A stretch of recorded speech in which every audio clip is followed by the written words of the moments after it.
समस्त शिक्षिका वर्ग, छात्राएं और हमारे आज के कार्यक्रम की मुख्य वक्ता अल्पना वर्मा, सभी को मेरा प्रातः वंदन। आज हम सभी सभागार में उपस्थित हैं भारत सरकार के संस्कृति मंत्रालय द्वारा निर्देशित कार्यक्रम हर घर ध्यान के अंतर्गत एक संक्षिप्त वार्ता के लिए, जिसका शीर्षक है संगीत और साधना। इस बात में कोई संदेह नहीं है कि 21वीं सदी में आम जीवन को सहज बनाने में कोई भी कसर बाकी नहीं छोड़ी है। और आप सभी ऐसी करते होंगे इस चीज से, इंटरनेट, मोबाइल, इलेक्ट्रॉनिक मीडिया और आए दिन नए चौंका देने वाले आविष्कार। लेकिन यही अगर हम सिक्के के दूसरे पहलू को देखें तो दुनिया का प्रत्येक चौथा व्यक्ति डायबिटीज का पेशेंट है। एग्री करते हैं इस बात से? हाँ या ना? मुंह कैसा बन के नहीं बैठना है, सक्रिय रहिए। और अधिकांश लोग ब्लड प्रेशर के मरीज हैं और आधी नगरीय आबादी डिप्रेशन में है। अगर एक वाक्य में हम कह दें तो गलत नहीं होगा कि बना लिया है महानगर में जिस दिन से एसी बंगला। बना लिया है महानगर में जिस दिन से एसी बंगला, तरस गए हैं उस दिन से नींदों को बिस्तर याद। तो अब प्रश्न ये होता है कि क्या कोई ऐसी जादुई छड़ी है जो इस पूरे परिदृश्य को बदलकर इंसान को उसके मन का खोया हुआ चैन, सुख, सुकून, नींद और शांति लौटा सकती है? तो मेरा उत्तर यहाँ होगा हाँ, हाँ है। संगीत के 7 स्वरों में वो जादू है जो इंसान को ये सब कुछ वापस लौटा सकता है। योग शास्त्र में मानवीय शरीर में 7 चक्रों की कल्पना की गई है। संगीत के 7 स्वर इन 7 चक्रों को प्रभावित करते हैं। हमारे सारे मन संगीत के 7 स्वरों तथा एक विशिष्ट लय में बंधे हुए हैं। आदि से अंत तक सभी कुछ संगीत में है। जन्म से मृत्यु तक जो भी कुछ है सभी में संगीत विद्यमान है। तो आज कुछ यौगिक क्रियाओं के साथ संगीत और साधना विषय पर चर्चा करने के लिए हम सभी यहाँ पर एकत्रित हैं। कार्यक्रम को आगे बढ़ाने से पहले मैं समस्त शिक्षिका वर्ग से निवेदन करती हूँ कि आप अपनी वक्ता के साथ मंच पर आएं और माँ सरस्वती के समक्ष दीप प्रज्वलित कर पुष्प समर्पित करें।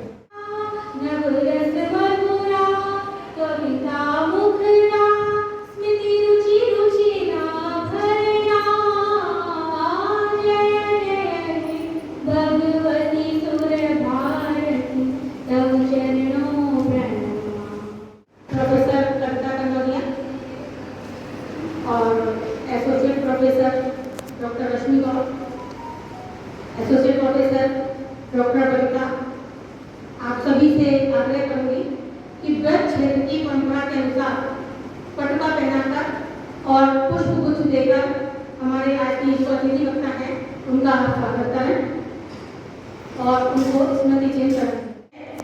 आप सभी के सामने रखना चाहती हूँ। अल्पना जी ने पंतनगर से एग्रीकल्चर में ग्रेजुएशन और बनारस हिंदू विश्वविद्यालय से कृषि प्रसार एवं पत्रकारिता में पोस्ट ग्रेजुएशन किया हुआ है।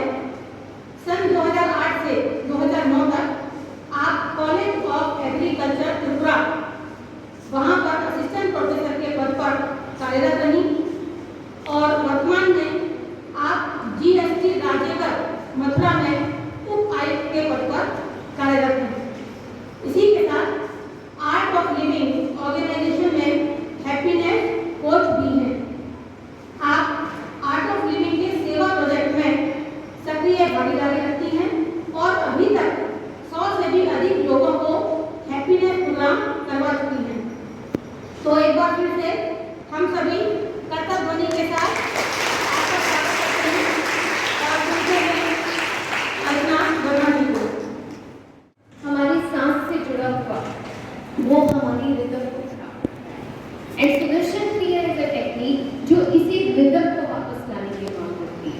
This is rhythmic breathing technique.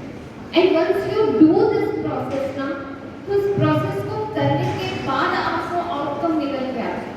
मैंने जितने लोगों को कराया उन सबका feedback पता है क्या था कि हम ऐसी नींद इससे पहले सोए ही नहीं थे, हम भूल चुके थे कि ऐसी भी कोई नींद होती है। So whenever you get the time ना, all 18 plus ना, सब 18 plus हो ना? Yes, no? Yes, ma'am. जब भी समय मिले, जैसे भी मौका मिले, इस कोर्स को जरूर करना। 3 days happiness course of art of living. How much garbage you are carrying, वो सारा garbage ना cleaning की हो जाता है. And you know how to tackle the garbage. Garbage अगर कोई फेंक रहा है, garbage का मतलब ये नहीं होता है कि ये जो garbage है, शब्दों के garbage, बातों के garbage, किसी की एक्टिविटीज के गार्बेज जो कि हम अपने दिमाग पर रख लेते हैं और होते हुए चलते हैं। तो जरूरी नहीं है ना किसी ने कहा और हम ले लें। There is the process pass on होता है ना, आप ये सारी प्रोसेस सीखते हैं। सो ऑल आर ओके, अभी सब सही हो ना? तो अभी एक काम करते हैं, एक छोटा सा मेडिटेशन का प्रोसेस करते हैं, ठीक है ना? एक और साधारण श्वास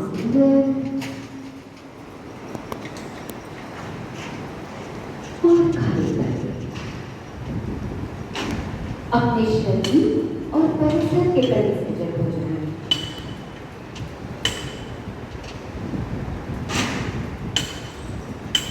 अपने चारों ओर हो रही ध्वनियों को सुने।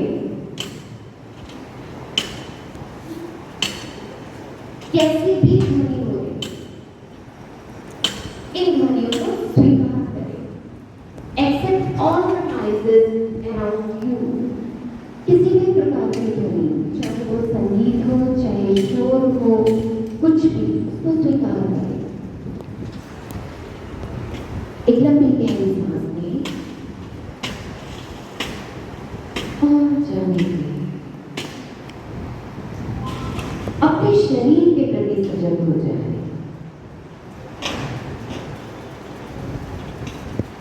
आंखें बंद ही रखेंगे, अपना ध्यान अपने पैरों पर लेकर जाए।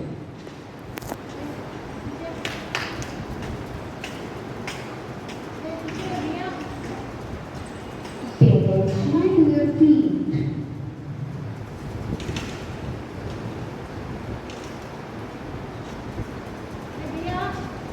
अपने घुटनों पर अपना ध्यान लेकर जाएंगे।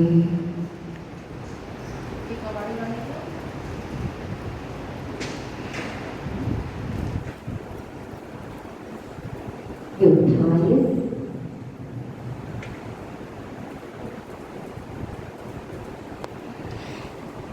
Pay attention to your waist. अपनी कमर पे अपना ध्यान लेकर जाएंगे। Stomach.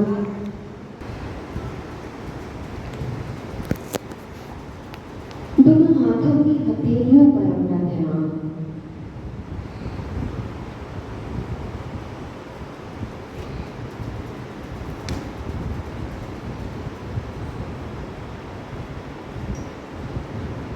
दोनों भुजाएं,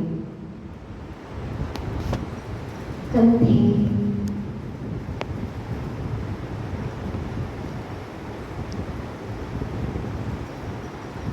Pay attention to your heart.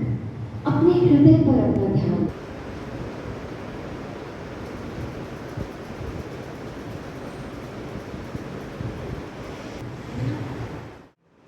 Today's chief guest, Alpana Verma ji, who has reached here from TSP office, head of the department music and senior and intellectual teachers of the college and students.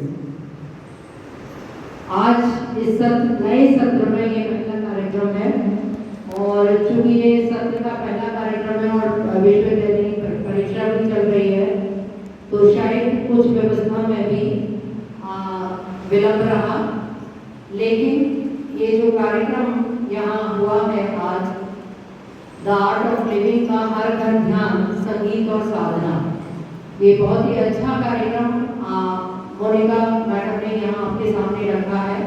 और निश्चित रूप से आगे कार्यक्रम मैंने miss किया, लेकिन जो पार्ट मैंने यहाँ पर अभी ज्वाइन किया है, मुझे लगता है कि प्रत्येक छात्र को इस प्रक्रिया से गुजरना चाहिए। सुदर्शन की जो मैडम ने अभी आपको बात कही या जो क्रियाएं यहाँ कराई हैं, यौगिक क्रियाएं, ये वर्कशॉप एक प्रैक्टिकल वर्कशॉप के रूप में ये लाइफ के लिए आज बहुत ज़रूरी है। क्योंकि अभी मैं जितने बच्चों से अभी मेरा इंटरेक्शन हो रहा है पिछले एक वर्ष में, खासतौर से 15 में, यद्यपि अलीगढ़ में मैं बहुत ज़्यादा बच्चों के बीच में रही हूँ, पहले अगर मैं पिछले 30 वर्ष का एक दौर को कंक्लूड करूँ तो 30 वर्ष पूर्व इतना ज़्यादा परेशानी का दौर नहीं था जितना आज मैं छात्राओं में देख रही हूँ। बच्चियों में परेशानी का दौर है, जबकि सुविधाएं बढ़ी हैं। 30 वर्ष पूर्व ये सुविधाएं भी नहीं थी जो माँ बाप आज दे रहे हैं या जो संस्थाएं दे रही हैं। जितना अवेयरनेस आज हो गया है, शायद वो एक जनरेशन पहले नहीं था, लेकिन समस्याएं अवेयरनेस के साथ भी बढ़ती चली जा रही हैं।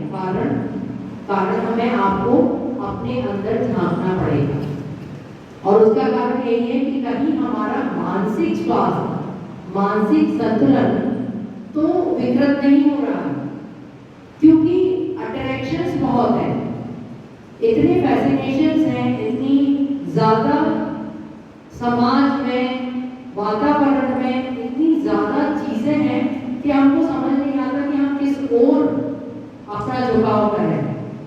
शायद यही कारण है कि हम ना तो अपने स्वास्थ्य को ठीक से रख पाते हैं, ना अपने छात्रों के लिए विशेष रूप से कह रही हूँ कि ना तो पढ़ाई अच्छे से कर पा रहे हैं, ना ही स्वास्थ्य को अच्छे से देख पा रहे हैं, ना ही अपनी दिनचर्या को। तो क्यों नहीं? उसका कारण क्या है? ये चीज़ें हमको व्यवस्थित करनी पड़ेंगी, और व्यवस्था के लिए अनुशासन, स्वयं का अनुशासन बहुत ही अनिवार्य है। जब तक आप अनुशासित नहीं होंगे तब तक आप किसी भी चीज़ को धारण नहीं कर सकते। संगीत की बात करते हैं मैडम, क्योंकि संगीत के ऊपर उन्होंने साधना की बात कही है, तो जब तक साधना इंटर रिलेटेड है, साधना नहीं होगी तो संगीत उतना अच्छा नहीं आप एंजॉय कर सकते, सीख सकते या उसको धारण नहीं कर सकते। और साधना तब तक धारण नहीं कर सकते जब तक आप संगीत में मन ना लगाएं, और मन कब लगेगा? जब आपके अंदर वो आप साधक वाली प्रवृत्ति होगी। जब तक आप साधक नहीं बनेंगे तो उसको ग्रहण नहीं कर सकते। सिमिलर है, आप छात्र हैं, आप अपनी शिक्षा को भी धारण नहीं कर सकते जब तक आप साधक नहीं बनेंगे, आप एक प्रशिक्षु नहीं बनेंगे, आपके अंदर वो क्यूरियोसिटी नहीं होगी, वो प्यास नहीं होगी जानने की, तो आप नहीं कर पाएंगे। उसके लिए बहुत ज़रूरी है, जैसा कि मैडम ने अभी आपको बहुत ज़्यादा एक यौगिक क्रिया कराई क्योंकि मस्तिष्क से रिलेटेड है। आप शांत रहिए, दिन में 10 मिनट आप इस चीज़ को ही, अगर आप रजिस्टर करा सकते हैं बहुत अच्छा, नहीं करा सकते तो आप 10 मिनट जो मैडम ने आपको यहाँ अभी आधा घंटे में सिखाया है वो आप रोजाना यदि करेंगे, समझ रहे बच्चे, रोजाना अगर सुबह उठ करके अपने फिजिकल एक्सरसाइज में इसको डाल देंगे तो निश्चित रूप से आप ज़्यादा एनर्जेटिक रहेंगे, ज़्यादा सोच अपनी बढ़ा पाएंगे, अपने मस्तिष्क का ज़्यादा विकास कर पाएंगे। और पुनः मैं इस मंच से स्वागत और धन्यवाद देती हूँ आज के मुख्य वक्ता का कि वो यहाँ आए और हमारे छात्राओं के लिए उन्होंने अपने इतने व्यस्ततम दिनचर्या से कुछ समय निकाला और छात्राओं का ज्ञानवर्धन किया। और पुनः मैं इसके लिए धन्यवाद देती हूँ मोनिका दीक्षित जी का और सारे यहाँ जितने भी व्यवस्था इस कार्यक्रम को करने के लिए जिन लोगों ने अपना सहयोग दिया उनके लिए ही, छात्राओं के लिए आज ये कार्यक्रम यहाँ आयोजित किया गया। धन्यवाद। ये जो कविता है सकारात्मक भाव देती है, किंतु आजकल जो मनुष्य है अपनी रोजमर्रा की जिंदगी में निरंतर आगे की अपनी दौड़ में इतना भागता चला जा रहा है कि वो अपनी उत्कंठाओं के चलते अपनी जिज्ञासाओं को प्राप्त करने हेतु एक तनाव, मानसिक तनाव के घेरे में आ गया, उसे पता ही नहीं चला। किंतु आज हमारी मुख्य वक्ता अल्पना वर्मा का का जो संगीत और साधना पर एक संक्षिप्त वार्ता हुई, एक यौगिक क्रियाओं की जो छोटी सी कार्यशाला हुई, उन्होंने हमें अपने वक्तव्य में बहुत अधिक महत्वपूर्ण और ज्ञानवर्धक जानकारी से युक्त कराया। तो मैं उनका अपने हृदय की गहराइयों से बहुत बहुत आभार व्यक्त करती हूँ उनका। साथ ही अपनी प्राचार्य महोदया प्रोफेसर लकी गुप्ता जी का कि उन्होंने हमें ये कार्यक्रम करने के लिए प्रोत्साहन दिया और अनुमति प्रदान की, साथ ही पूर्ण सहयोग के साथ ही मैं अपनी रेंजर्स का जो सुबह 9:15 बजे से यहाँ आके पूरा उन्होंने संभाला हुआ है, और साथ में जो मेरा पूरा स्टाफ है उसका भी मैं धन्यवाद व्यक्त करती हूँ, जो यहाँ पर इतने टाइम निकाल कर यहाँ बैठा, और साथ में जो नई छात्राएं हैं विशेष रूप से उनको भी सराहना करूंगी। फर्स्ट सेमेस्टर की वो छात्राएं जो अपना बिना किसी आवाज के यहाँ पर उपस्थित रही, एक अनुशासन के साथ यहाँ पर अभी तक बने रहे। हालांकि शुरू में बहुत सारी ऐसी दिक्कतों का सामना करना पड़ा कि हमारा जो ये कार्यक्रम है आधा घंटा विलंब से प्रारंभ हुआ, तो मैं अपने ईश्वर का भी धन्यवाद करना चाहूंगी कि आधा घंटा विलंब से जो शुरू हुआ कार्यक्रम वो निर्बाध गति से अपने अंत तक यहाँ पर पहुंच चुका है। तो सभी का बहुत बहुत आभार, धन्यवाद।